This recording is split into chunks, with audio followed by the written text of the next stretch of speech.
ఎవరైతే వాలంటరీ వ్యవస్థ ఏర్పాటు చేశారో వాళ్ళని ఎలక్షన్కి ఏ విధుల్లో కూడా వాళ్ళని చేయకుండా ఎవియన్స్లో ఉంచమంది ఎలక్షన్ అయినంత వరకు. సో అంత మాత్రానే పూర్తిగా రాష్ట్రంలో పరిపాలన ఆగిపోవాల్సిన అవసరం లేదు కదండి. రాష్ట్రంలో ఈ వాలంటరీ వ్యవస్థ రాకముందు పింఛన్ల పంపిణీ వ్యవస్థ ఆగిపోయిందా? ఇప్పుడు వికలాంగుల్ని, వృద్ధుల్ని అందరినీ కూడా సచివాలయంకి రమ్మంటాం ఎంతవరకు సమంజసమని, ప్రతి ఇష్యూని రాజకీయం చేయడం ఇది ఎంతవరకు కరెక్టు? ఇంతకు పూర్వం వృద్ధులు, వికలాంగులు ఎవరున్నా ఒక సెక్రటరీ ఊరంతా పనిచేసేవాడు. ఇప్పుడు సచివాలయంకి కనీసం 10 మంది సిబ్బందికి తక్కువ లేదు.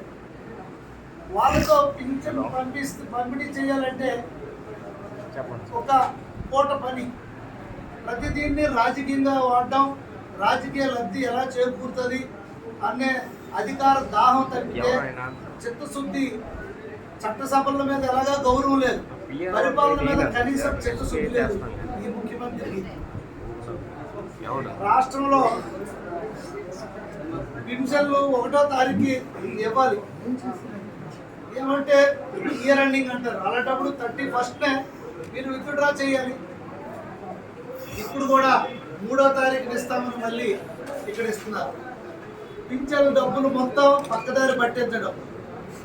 రాష్ట్రంలో మొత్తం వచ్చిన పరిస్థితి చూస్తే పింఛన్ల సొమ్ముతో పాటు ప్రభుత్వ నిధులు 13,000 కోట్లు మార్చి 16-30 మధ్య 15 రోజుల్లో ఎన్నికల కోడ్కు విరుద్ధంగా సొంత కాంట్రాక్టులకు దోచిపెట్టిన జగన్ రెడ్డి ప్రభుత్వం ఇది. సచివాలయ సిబ్బంది, గ్రామ కార్యదర్శులు పింఛన్ల పంపిణీ చేయించకపోవడానికి నిధుల కొరతే కారణం. కానీ ఎన్నికల కమిషన్ తెలుగుదేశం పార్టీ కాదు. ఎన్నికల కమిషన్ ఏమైనా తెలుగుదేశం పార్టీ ఏజెంటా?